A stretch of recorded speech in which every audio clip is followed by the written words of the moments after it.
How you doing, C peeps? I'm Divesh Thakker and welcome to our channel Learn Competitive Programming with CodeChef.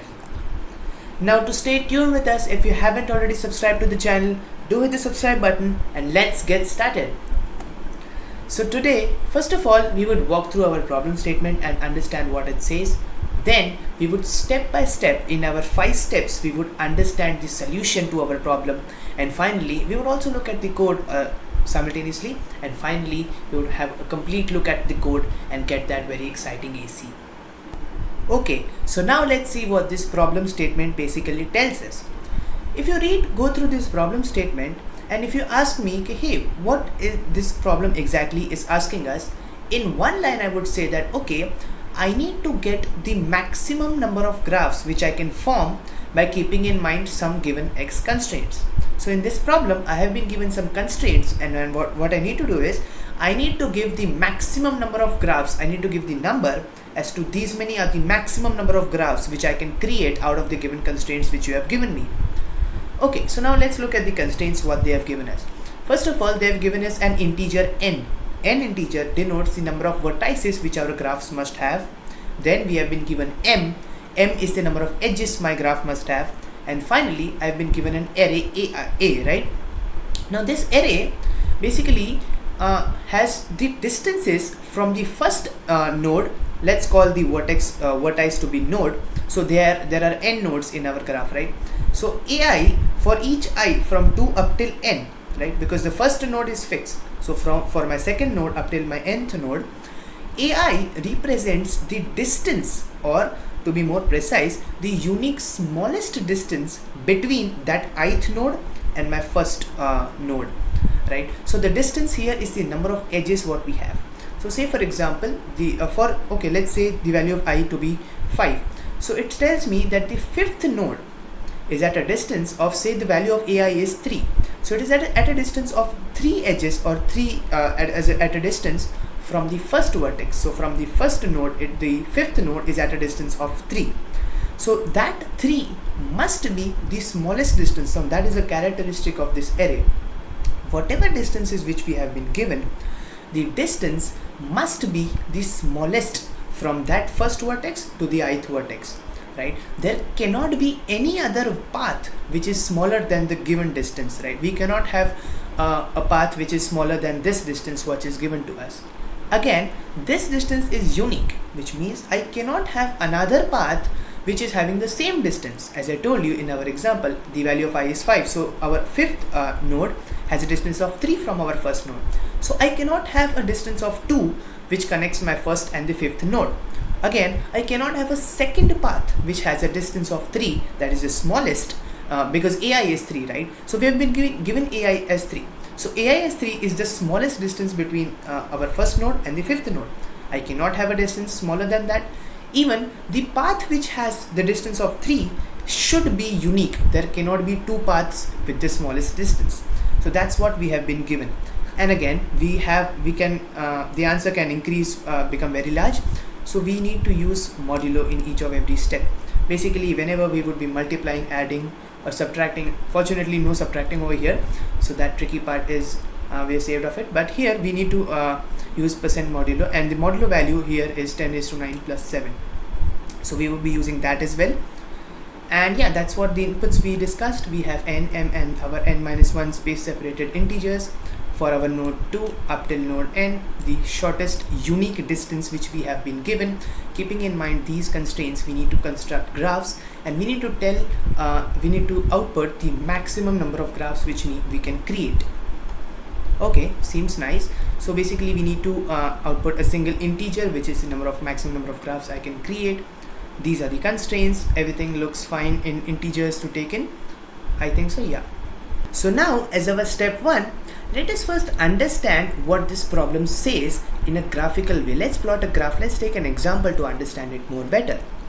So let's say for example that I have the value of n to be, say, 5, and it doesn't matter what the value of m be for now. Okay, let's cut it for now. And for our a array, the distances, the shortest distance array, let's say we have been given the array as 3, 1, 2, 2. So let's say this is the array which has been given.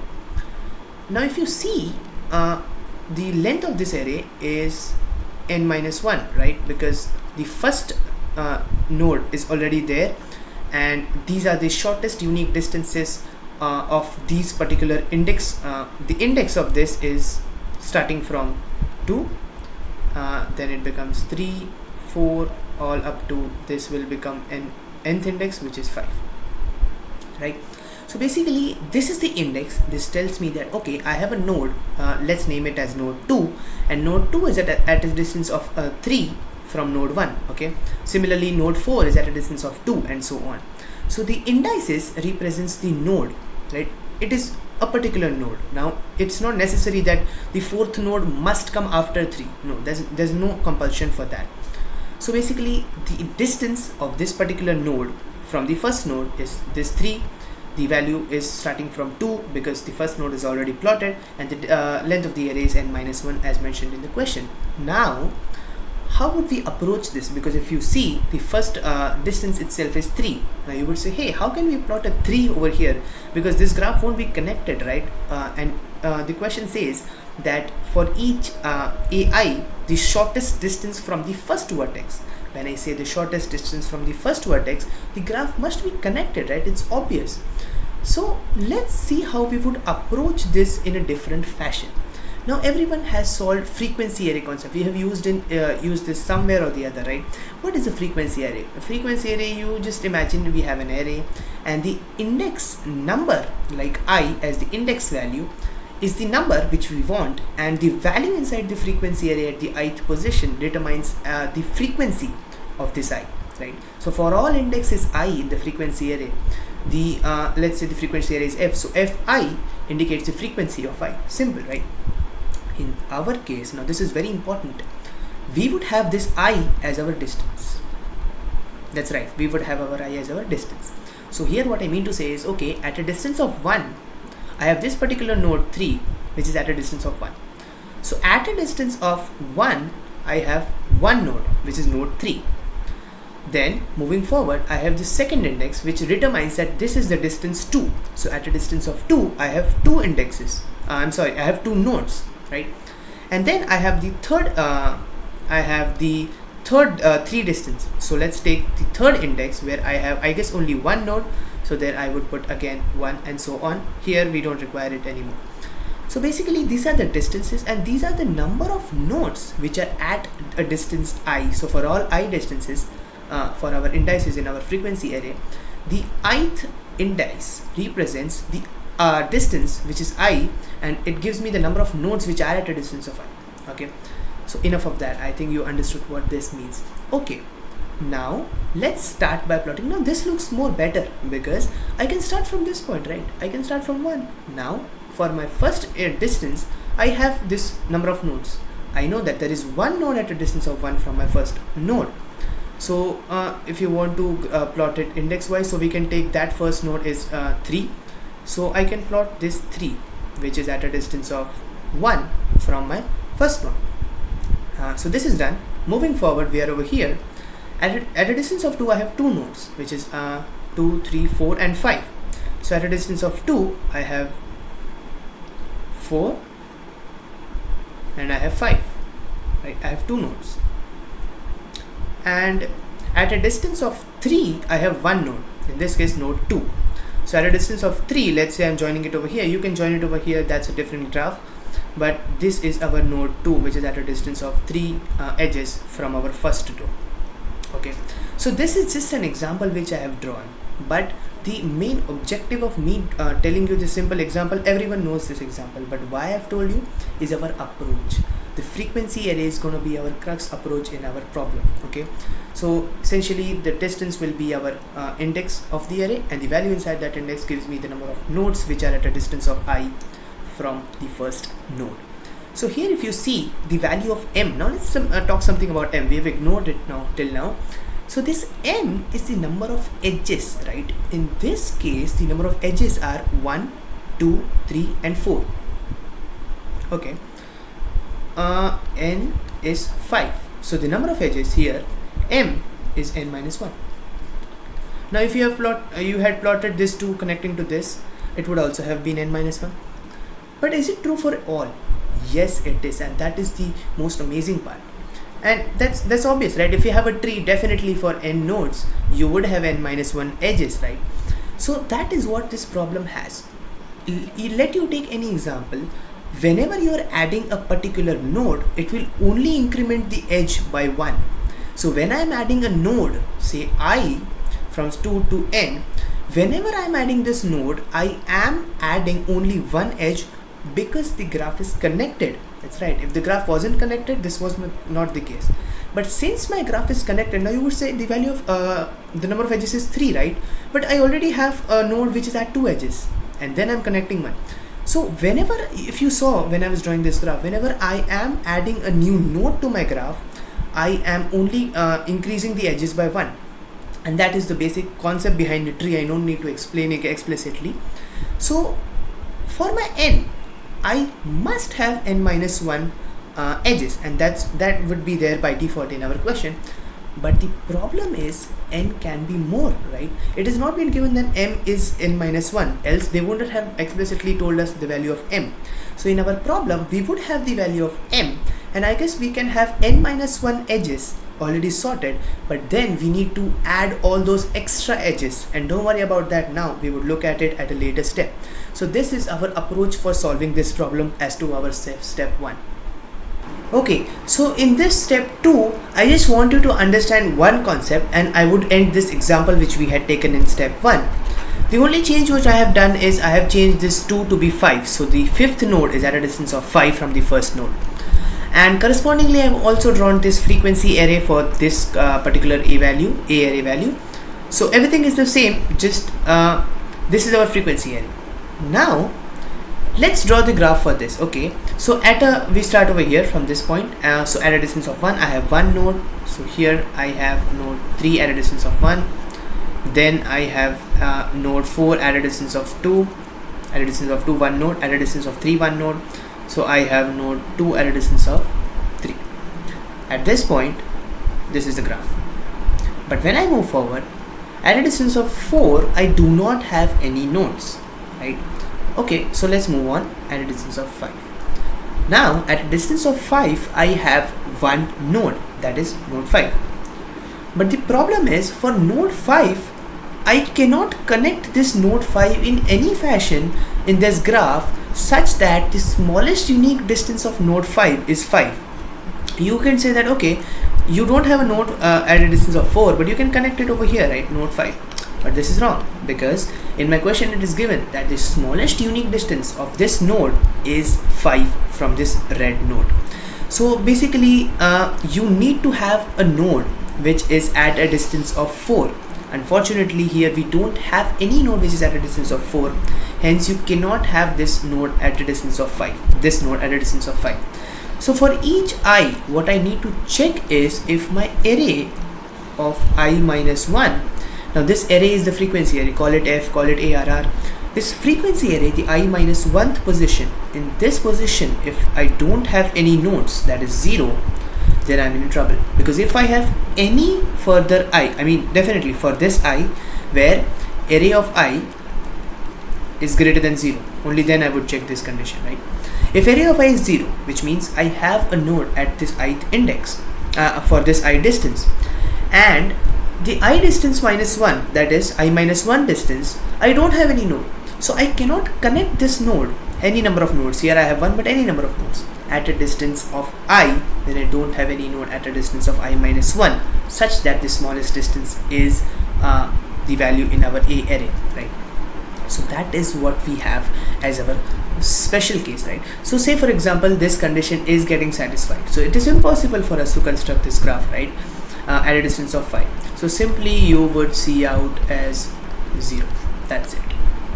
It's a happy case. So basically we would just see out 0 if this is a condition to be checked by us. Okay guys, so now let's move on to the one of the most important steps of this video, step 3. Now we would dive into as to find how many number of ways we can create graphs, right? How many number of graphs which we can get. So let's understand this by taking an example. Now forget everything. Let's assume that I have let me just take it over here. So I have, let's say I have two nodes at a distance of say x. Doesn't matter about the distance, this is just in between of the graph. And let's say I have two nodes at a distance of definitely x plus 1, right? How many number of ways can we connect these nodes? The number of ways by which we can connect these nodes, we need to put it in our answer, because yes, that are different graphs, right? So if I say I'm connecting these nodes in this fashion, this is one graph. When I say I'm connecting these nodes in this fashion, this is another graph. So what we need to find is the maximum number of ways which we can connect these nodes, and then we would put that in our answer, right? So definitely if you see, I can connect, this is one way, again these two is another way. Again, you can say that okay, I can connect these and this, so this is the third way. Again, you can say I can connect these two, is the fourth way. But if you see, you cannot have any more ways to connect these nodes, right? So if you are going to see, you have 2 to the power 2, which is 4 ways to connect these nodes. Okay, now why have I taken it at the side of the screen? Because I want to take another example, okay? But before that, the answer is 1 to start with. And okay, bear with me for now, you would understand each and everything of step 3. But here it is proof that you cannot have more than 4 ways to connect these nodes, right? Where these nodes are at a distance of x and these nodes are at a distance of x plus 1, right? Now let's take another x plus 2 where I have, say for example, 3 nodes. Okay. Similarly, in the same fashion, I need to connect these to increment my answer. Okay, but first of all, before that, I have got 4 ways, right? So I would multiply my answer with 4. That is the number of ways I got, correct? Moving on to the next part, I have x plus 2 distance. I have 3 nodes from my frequency array.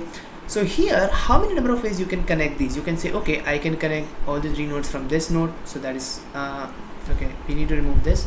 Now we are calculating for these two. We are calculating for x plus 1 and x plus 2. Okay, so for that you can say, okay, I can connect these 3 from one node, so this is one possible condition. These 3 from this node, so that is another possible condition, right? So oops, yeah, so yeah, that is 2 conditions which I have, right? Now you can say, okay, I also have one more condition.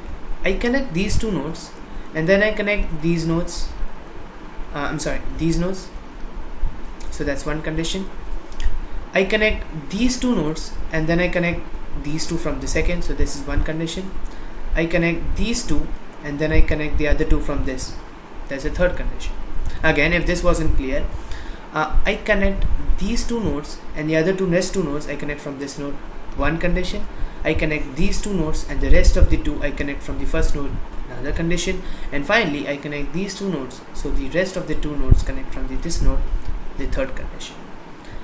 So these are the total number of conditions which we can have. These are the total number of ways which you can connect when you have 2 nodes over here and 3 nodes over here. You cannot have more ways, right?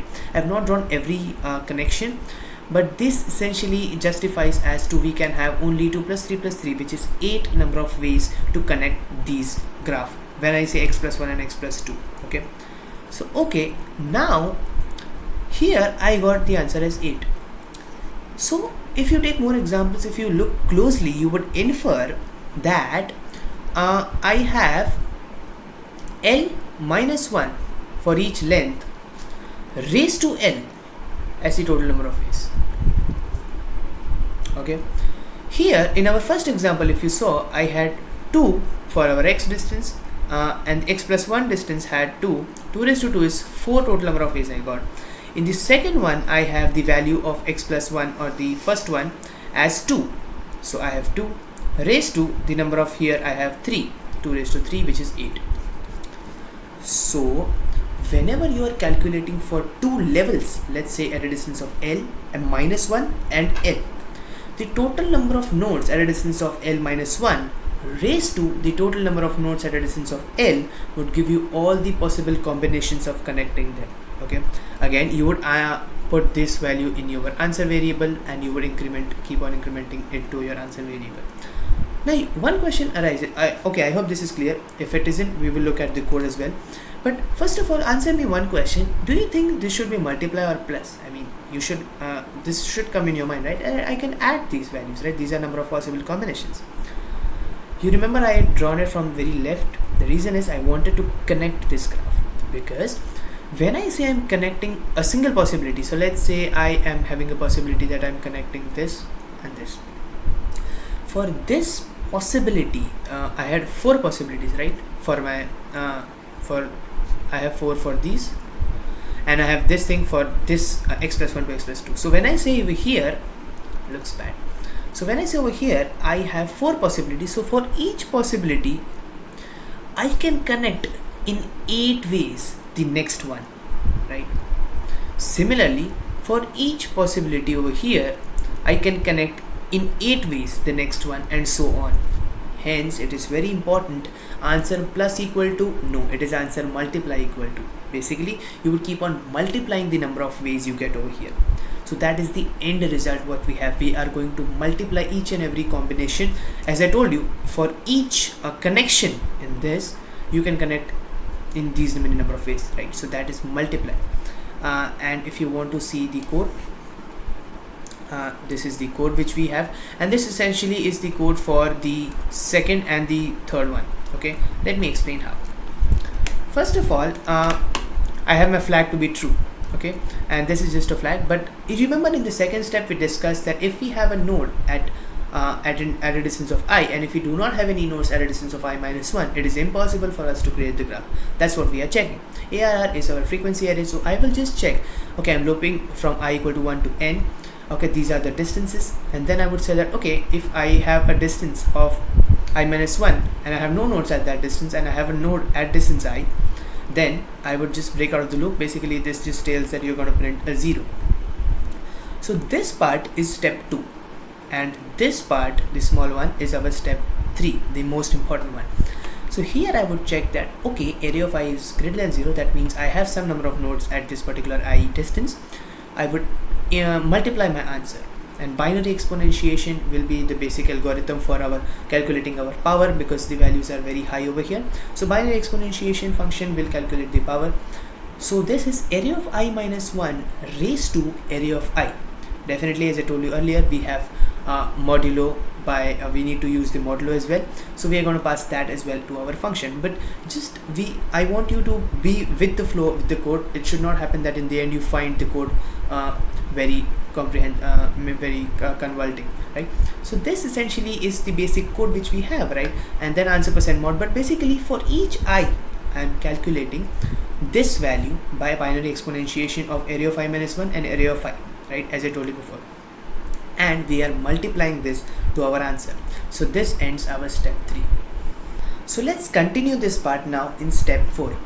You remember in step 3 we were looking as to how we can connect the two nodes.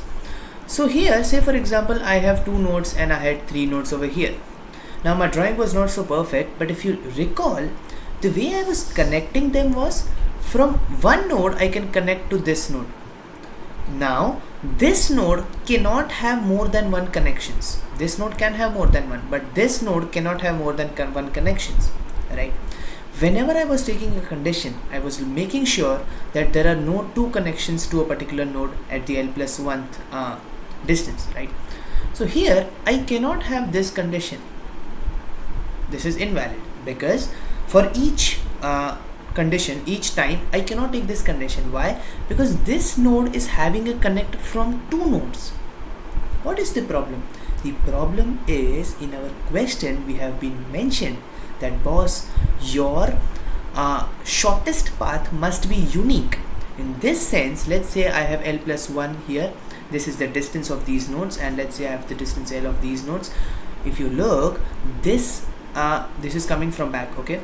So this node P, say for example, is getting the shortest distance from 2 nodes, right? So this is invalid. That is the reason you cannot have this condition, and you can only connect one node. A node can only have one connect from the previous node, right? Similarly, this just ruins the uniqueness. Now you can say that, okay, I have some L plus X node at a distance of L plus X. Let X may be anything, say L plus 2, right, in the next layer. Here you can say I can connect these 2, right? But then this would again violate the condition, in the sense that when I am connecting it in L plus X way, then this is already having the shortest path when I'm collecting L plus 1 and L plus X, right? This is L plus 2, say for example, L plus 2. So when I'm connecting L plus 1 and L plus 2, that is giving me the shortest distance. That is mentioned in our A array, that boss, this is the shortest distance. So when you will try to connect these two nodes, then you are violating that, right? Because now the shortest distance is no longer from this node to this node and then to this node. It directly connects these two nodes. So what I want to tell you is that you cannot have a connection with more than one jumps, like more than one layer. When you say that I'm connecting your distance L node with distance L plus 2, 3 and so on, that would violate the shortest distance path, right?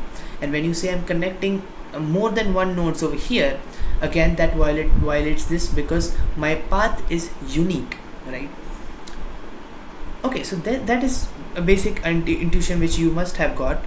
But you would ask me one more question, right? Hey, why don't you connect these two nodes? That is no problem, right? Because this node has the shortest distance, this node has the shortest distance coming. If you connect these, the shortest distance, this is longer, right? So the shortest distance rule is no way violated when you are connecting the nodes at the same distance. Here I'm connecting the nodes at the same distance, and that's what I want to explain in this step. Okay, so now let us answer the unanswered question which we have over here, that we can connect two nodes which are at the same distance, right? And before this question, hold on, I want to ask you one more thing. We had m, right? You recall this m? We had m as the number of edges.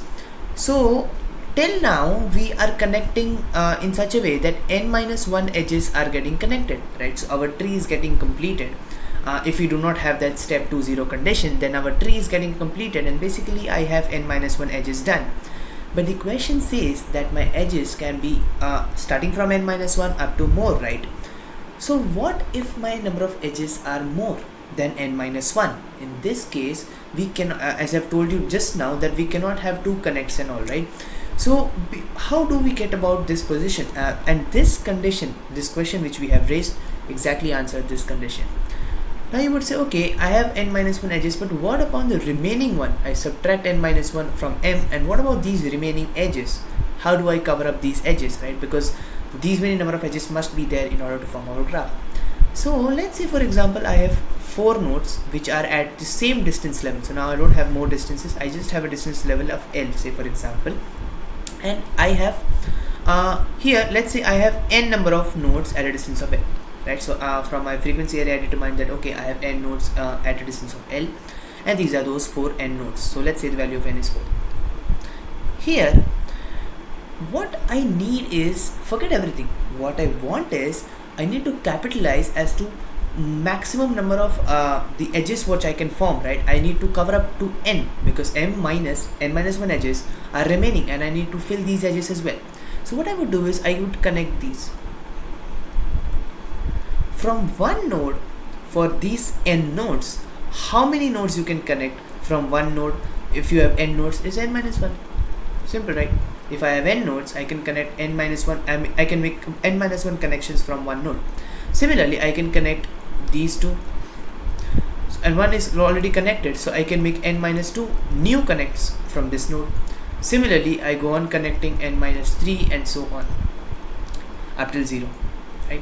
So if you notice, what I'm doing over here is, I am adding 1 plus 2 plus dot dot dot up till n minus 1, and these are the total number of edges which I can form when I have n nodes at a particular distance level.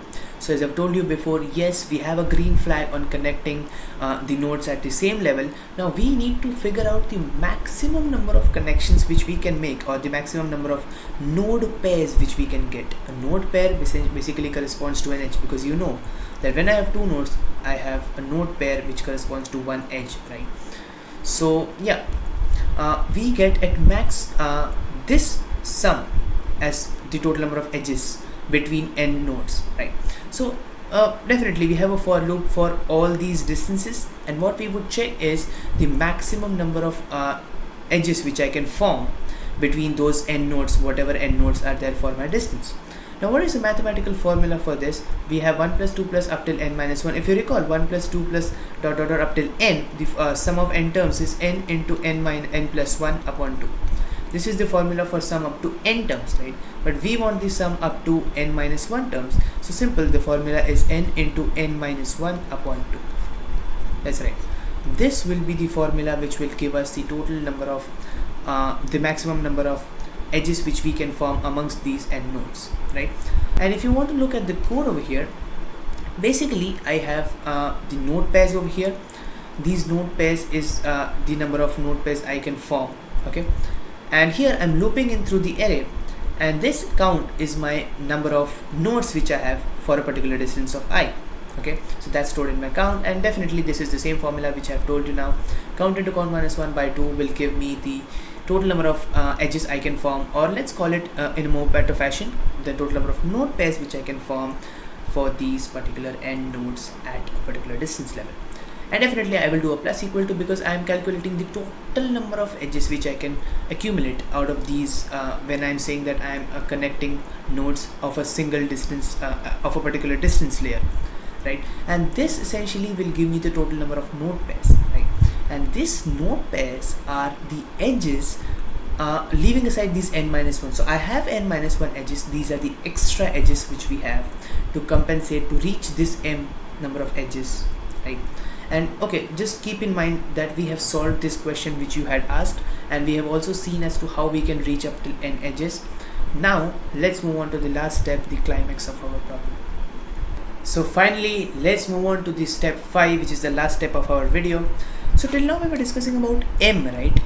So we saw that okay, for m I have n minus 1 edges already coming from my tree graph, and after that I started looking for more edges which I can join, right? And then we discovered that okay, we got some np. Let's denote the node pairs which we got from that formula in the previous step 4 to be np, right? So np is the number of edges which I can form, right? So when I say that okay, from m, when I subtract n minus 1 edges, now that is the required edges which I want, and I have got some np edges which I can form. So there are two possible conditions for this now. Either you can say that okay, np is greater than this m minus n minus 1, else np is less than n minus 1, right? When I say np is greater than m minus n minus 1, there's no problem. But when you look at the second condition, np is less than m minus n minus 1, this is the required edges which we want, and the total number of edges which we got after looking at step 4, we still cannot match this number of edges, right? So when you have this condition, it simply means that you cannot get up to m edges for this graph, and hence it is impossible to create any graph, and subsequently you will see out to be 0. Right, so this is one case where you would also be printing out 0, where you cannot get m edges for your graph.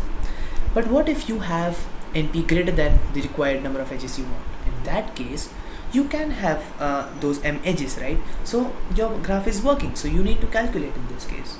But definitely now you may ask me that okay, I have np, but I only need m minus n minus 1. Okay, this is too tedious to speak.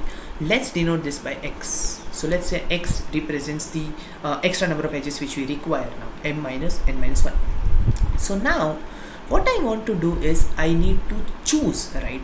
So the total number of node pairs, this is greater than x, right? So total number of node pairs, I need to choose x out of them. X is the required, np is the total.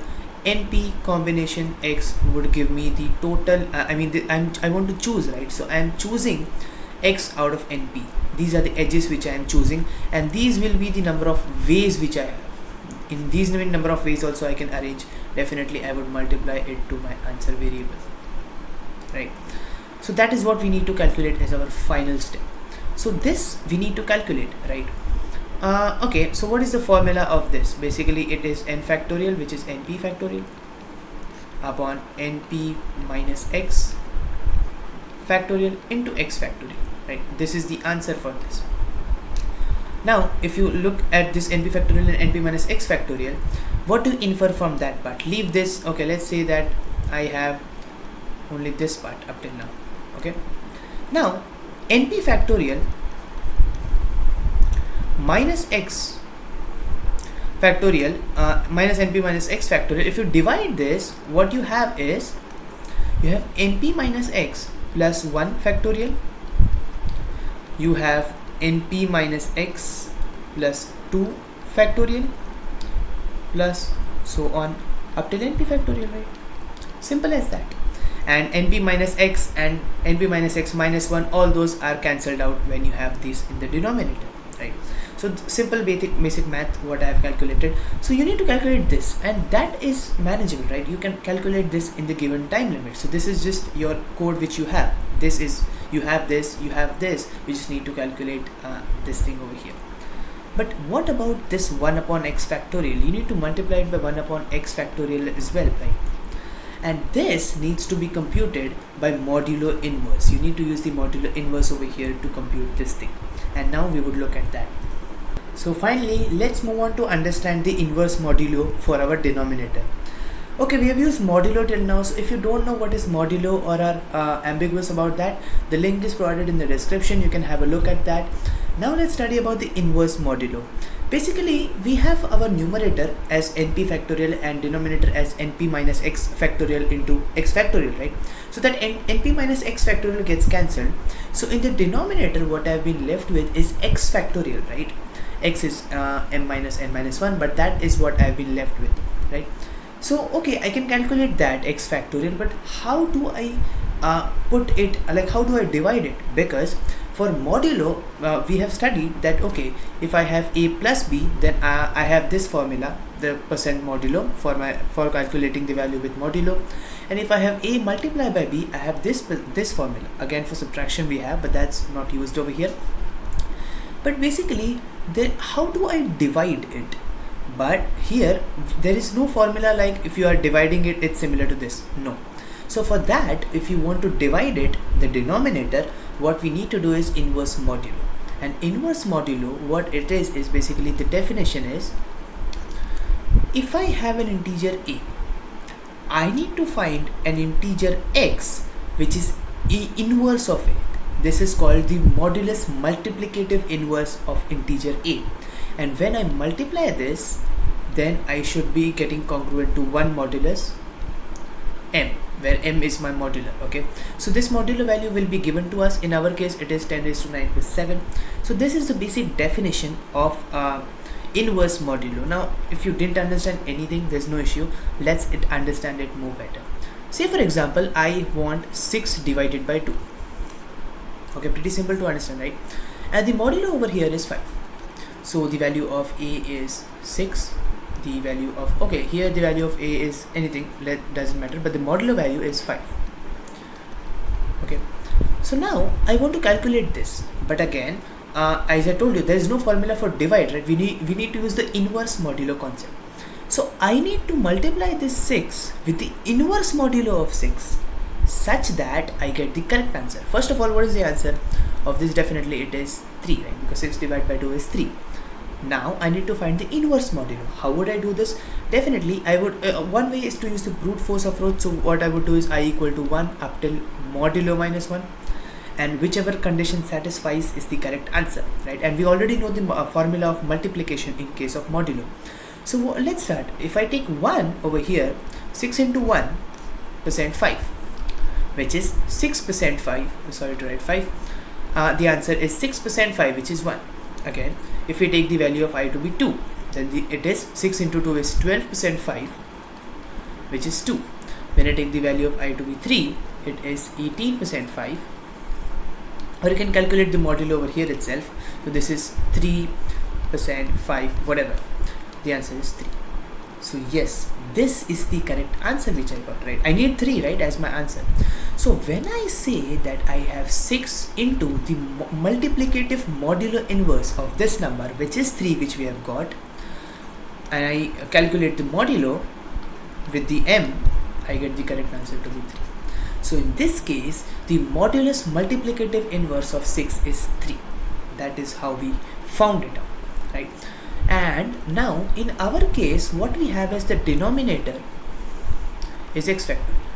And we can calculate that, there is no issue at all. But how do we add it? Like, how do we do numerator upon denominator using modulus? In this case, what we would use is, okay, there are two ways to do this. First of all, we can do it by using the extended Euclidean algorithm, but that is more complex as compared to the power algorithm which we have, which is the binary exponentiation algorithm, right? So we can do it by binary exponentiation. In our case, the modulus value is 10 raised to 9 plus 7, right? And this is a prime number. Now for our previous page, if you see, this condition only is satisfied when the GCD of A and M is 1. Now when I say this, let me give me a couple of minutes, let me explain it to you with one more example. Let's say the value of A is 2 and the value of M is 4. In this case, I have A into something X, which should give me 1% 4. This is the definition, right, of inverse modulo. If you loop in like I equal to 1, 2 and 3, A value is 2, so 2 into 1 percent 4 is 2, 2 into 2 is 4, percent 4 is 0, and 2 into 3 is 6, percent 4 is 2, and that's it, because you cannot exceed M minus 1. So here we could not find a modulo multiplicative inverse of A such that it satisfied the condition.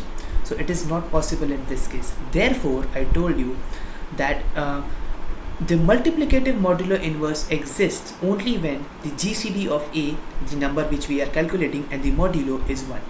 In layman terms, both these numbers should be co-prime, or you can say that A and M should be relatively prime to each other to satisfy the condition of inverse modulo, right? So to calculate my inverse modulo by binary exponentiation, if you remember Fermat's little theorem, we have a little Fermat's little theorem which states that, okay, if at all your modulo is prime, then you have a condition A raised to modulo minus 1 equals to 1 mod modulo or percent modulo. This is the Fermat's little theorem. Okay, and applying FLT, I got this result because my M value is prime, so the numbers are relatively prime to each other, my denominator and M, and so I got this theorem.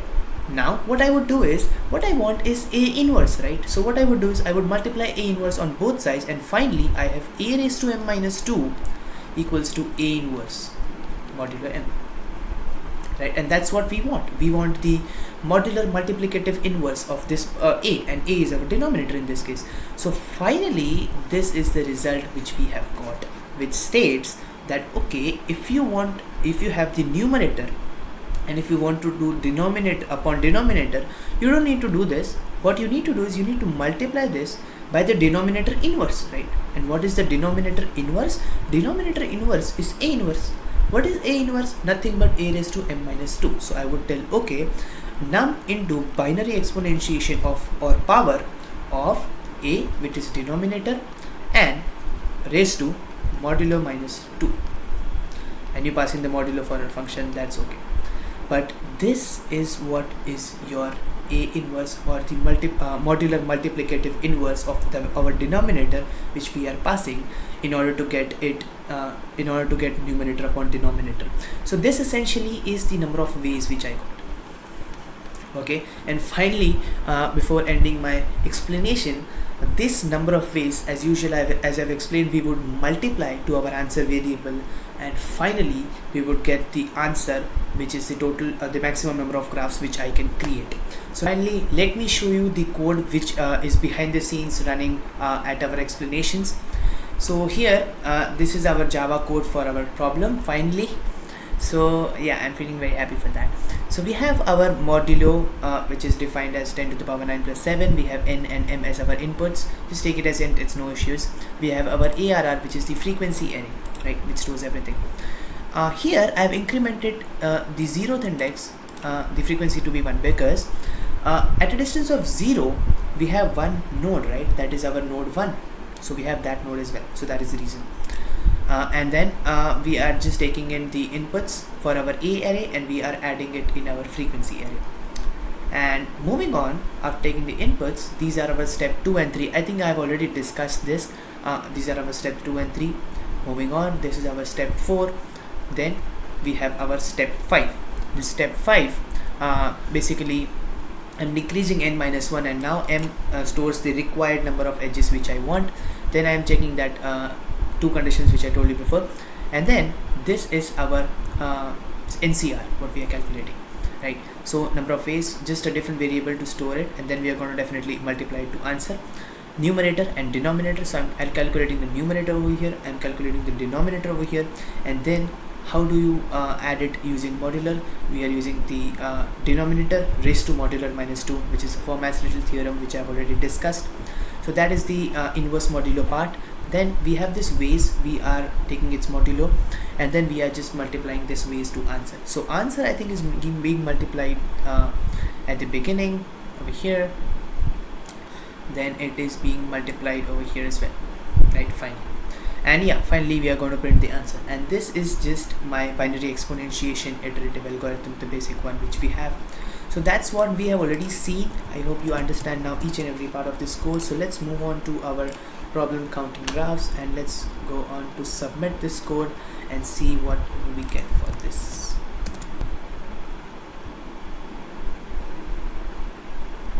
So finally we got the AC. After tons of explanation, we could solve the problem.